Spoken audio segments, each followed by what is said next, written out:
Assalamualaikum warahmatullahi wabarakatuh. Shalom, Om Swastiastu, Namo Buddhaya, salam kebajikan. Halo teman-teman semua, selamat datang di video mini riset kami. Pada kesempatan kali ini, kami akan membahas sebuah topik yang sangat dekat dengan dunia pendidikan, yaitu mengidentifikasi kesulitan dan strategi guru dalam mengajar mata pelajaran IPS kepada siswa kelas 8 di SMP swasta PAB 3 Saintis. Nah, sebelum kita masuk ke materi, yuk kenalan dulu dengan anggota kelompok 2. Halo teman-teman, perkenalkan nama saya Farhan Fauzan Ahmad Putra dengan NIM 3231131025. Halo teman-teman semua, perkenalkan nama saya Vita Nurliana dengan NIM 3232431013. Halo, perkenalkan nama saya Happy Melinda Purba dengan NIM 3233131032. Adapun yang melatar belakangi penelitian ini, seperti yang kita ketahui bahwa sekolah merupakan wadah strategis dalam membentuk karakter, sikap, dan pengetahuan siswa untuk menghadapi tantangan kehidupan bermasyarakat. Dalam konteks ini, mata pelajaran IPS memiliki posisi penting karena dirancang untuk membentuk siswa agar menjadi warga negara yang cerdas, kritis, serta mampu beradaptasi dengan perubahan sosial yang dinamis. Namun, pelaksanaan pembelajaran IPS masih menghadapi berbagai hambatan. Salah satu faktor internal yang sering muncul adalah rendahnya motivasi belajar siswa akibat metode pengajaran yang kurang variatif dan interaktif. Selain faktor internal, faktor eksternal juga turut mempengaruhi efektivitas pembelajaran IPS. Kurangnya pemanfaatan media pembelajaran yang inovatif, terbatasnya sarana dan prasarana, serta minimnya dukungan orang tua seringkali menjadi kendala yang dihadapi oleh guru. Nah, oleh sebab itu, maka penelitian ini sangat penting untuk mengidentifikasi tantangan guru dalam mengajar IPS terpadu di SMP swasta PAB 3 Saintis, sekaligus mencari strategi untuk meningkatkan efektivitas pembelajaran IPS di kelas. Rumusan masalah dalam penelitian kami. Yang pertama yaitu apa saja kesulitan yang dialami oleh guru dalam mengajar IPS kepada siswa kelas 8 SMP. Yang kedua yaitu bagaimana strategi guru dalam mengatasi kesulitan tersebut untuk meningkatkan kualitas pembelajaran IPS di kelas 8 SMP. Nah, adapun tujuan penelitian kami yang pertama yaitu untuk mengidentifikasi secara rinci berbagai kesulitan yang dialami oleh guru dalam mengajar mata pelajaran IPS kepada siswa kelas 8 SMP. Yang kedua, untuk menganalisis strategi yang digunakan oleh guru dalam mengatasi kesulitan-kesulitan tersebut guna meningkatkan kualitas pembelajaran IPS di kelas 8 SMP.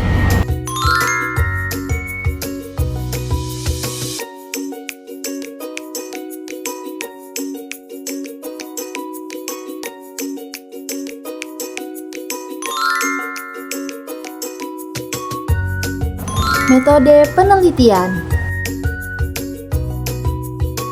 Yang pertama yaitu lokasi dan waktu penelitian. Penelitian ini dilaksanakan di SMP swasta PAB 3 Saintis yang berlokasi di Percut Setuan, Deli Serdang. Waktu penelitian ini pada hari Sabtu tanggal 13 September 2025 dengan narasumber Bapak Aldi Prayoga SPD. Penelitian ini menggunakan pendekatan kualitatif dengan metode studi kasus. Metode ini dipilih karena penelitian bertujuan untuk memahami secara mendalam pengalaman guru dalam menghadapi tantangan serta pengembangan materi ajar pada mata pelajaran IPS di kelas 8 SMP swasta PAB 3 Saintis. Kemudian, teknik pengumpulan data dalam penelitian ini dikumpulkan melalui metode wawancara dan dokumentasi. Dan yang terakhir yaitu adalah teknik analisis data, di mana data yang diperoleh dari observasi, wawancara, dan dokumentasi dianalisis menggunakan pendekatan deskriptif kualitatif, yaitu dengan menginterpretasikan hasil penelitian dalam bentuk narasi yang menggambarkan temuan secara mendalam. Nah, kali ini kita memasuki hasil dan pembahasan dari penelitian kami. Nah, sebelum melakukan wawancara, kami terlebih dahulu memperkenalkan guru yang menjadi narasumber kami. Beliau adalah Bapak Aldi Prayoga, seorang guru IPS di SMP swasta PAB Saintis. Dengan pengalaman beliau dalam mengajar mata pelajaran IPS, Bapak Aldi Prayoga memahami berbagai tantangan maupun strategi dalam menyampaikan materi IPS pada siswa, khususnya di kelas 8. Nah, di sini kami memberikan beberapa pertanyaan kepada narasumber kami. Nah, pertanyaannya adalah, yang pertama, apakah kesulitan Bapak dalam mengajarkan materi IPS kepada siswa kelas 8? Lalu Bapak itu menjawab, ya, sebagai guru, saya menyadari bahwa kesulitan terbesar dalam mengajar IPS terletak pada bagaimana membuat siswa benar-benar memahami konsep sosial yang bersifat abstrak dan luas. Lalu IPS ini tidak berhenti pada teori saja, tetapi juga mencakup dinamika kehidupan bermasyarakat, politik, hingga demokrasi. Selain itu, saya juga menghadapi kendala dari siswa yang seringkali kurang fokus dalam belajar. Ada siswa yang mudah terinterupsi ketika materi terlalu panjang atau abstrak, sehingga pemahaman mereka menjadi terlambat. Misalnya, ketika kita membahas pemilihan presiden, itu bukan hanya soal memilih kandidat, tetapi juga bagaimana proses demokrasi berlangsung dan bagaimana suara rakyat menjadi dasar legitimasi pemerintah. Tantangan terbesarnya adalah menyederhanakan konsep besar seperti ini agar dapat dicerna siswa, tanpa menghilangkan makna yang mendalamnya. Kemudian, menjaga konsentrasi siswa dapat meningkatkan suasana belajar. Jadi, saya dituntut untuk menjadi penjembatan antara materi pembelajaran yang kompleks dengan bahasa dan contoh yang sesuai dengan tingkat berpikir siswa. Nah, lalu kami memberikan pertanyaan yang kedua mengenai bagaimana cara Bapak membuat materi IPS lebih menarik dan mudah dipahami oleh siswanya. Nah, jawaban dari Bapak itu, strategi yang saya gunakan adalah memberikan materi secara bertahap. Saya tidak langsung melemparkan materi yang kompleks, karena itu bisa membuat siswa kehilangan minat. Sebaliknya, saya mulai dari konsep dasar, kemudian secara bertahap naik ke konsep yang lebih sulit. Misalnya dalam menjelaskan sistem ekonomi, saya bisa mulai dengan pengalaman sehari-hari siswa, seperti jualan di kantin, baru kemudian masuk ke teori pasar atau kebijakan ekonomi. Dengan pola seperti ini, siswa merasa dekat dengan materi, sehingga mereka lebih mudah memahami dan tidak merasa terbebani. Baik, di sini saya akan menjelaskan pertanyaan yang ketiga, yaitu metode atau media apa yang paling efektif dalam mengajarkan IPS di kelas. Beliau menjawab bahwa dalam praktiknya, beliau menggunakan metode perumpamaan atau analogi dengan hal-hal yang dekat dalam kehidupan sehari-hari siswa. Misalnya saat menjelaskan struktur bumi, beliau menggunakan telur rebus. Kulit telur diibaratkan sebagai kerak bumi, putih telur diibaratkan sebagai lapisan mantel, dan kuning telur sebagai inti bumi. Dengan media konkret ini, siswa tidak hanya mendengar tetapi juga melihat dan bahkan menyentuh langsung.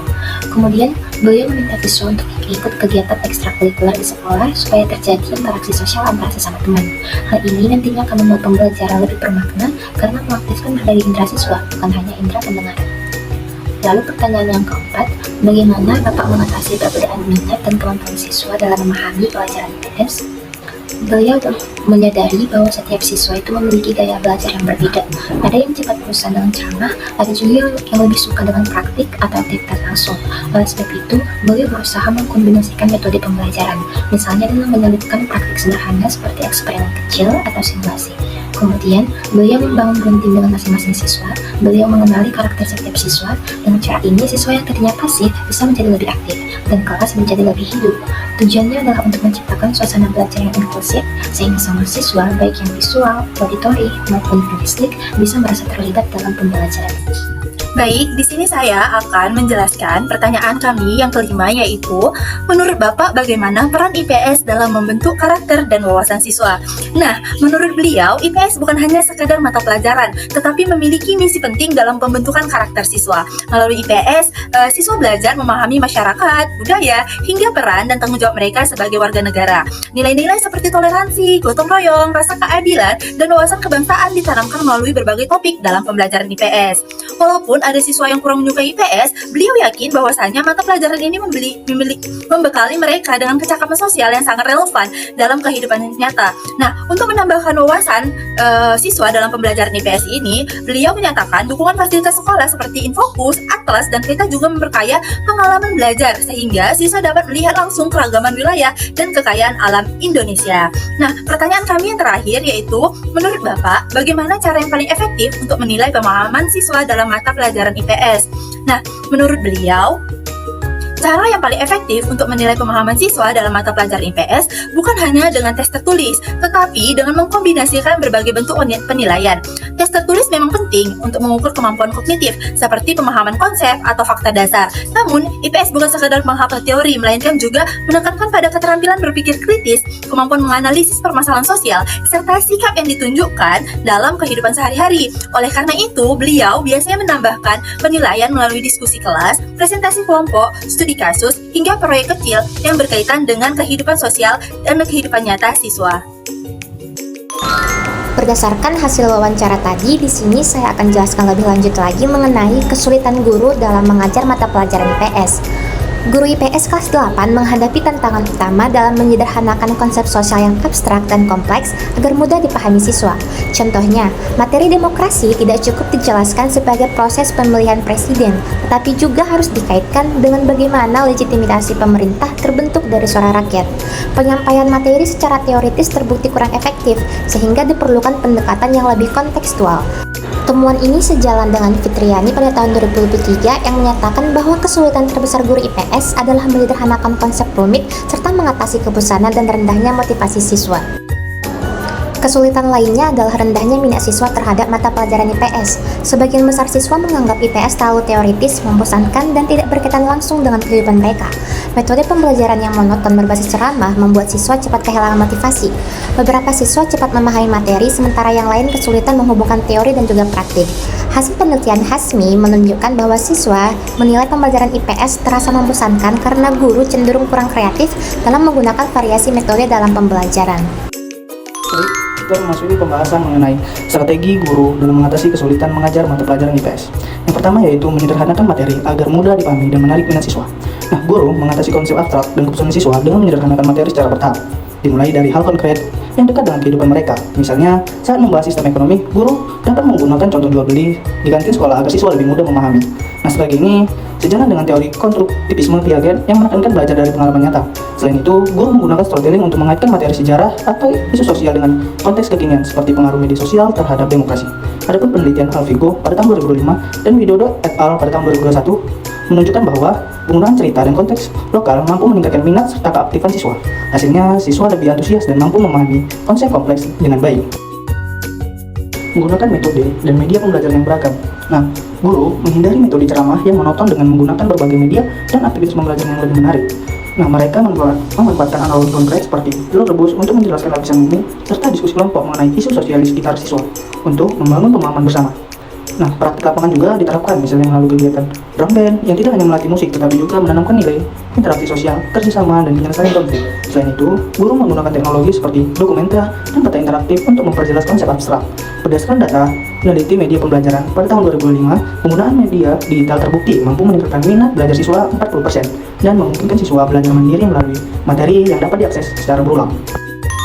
Yang ketiga yaitu adalah pendekatan diferensiasi untuk tangani perbedaan kemampuan dan minat siswa. Nah, guru menekankan bahwasanya IPS bukan hanya mata pelajaran kognitif, tetapi juga alat guru menerapkan pendekatan diferensiasi untuk menyesuaikan pembelajaran dengan perbedaan kemampuan dan minat siswa. Hal ini sesuai dengan penelitian Martanti tahun 2022 dan Nurajiza et al. Tahun 2023, yaitu mendukung bahwa diferensiasi pembelajaran serta kedekatan guru dengan siswa mampu menciptakan lingkungan belajar yang produktif dan meningkatkan keaktifan siswa. Dan yang terakhir yaitu adalah penilaian efektif untuk ukur pemahaman dan bentuk karakter siswa. Guru menerapkan penilaian autentik yang tidak hanya bergantung pada tes tulis, tetapi menggunakan tugas yang relevan dengan kehidupan nyata. Sesuai dengan penelitian Saputra tahun 2025, bahwasanya hal tersebut mampu meningkatkan kemampuan berpikir kritis dan sosial siswa.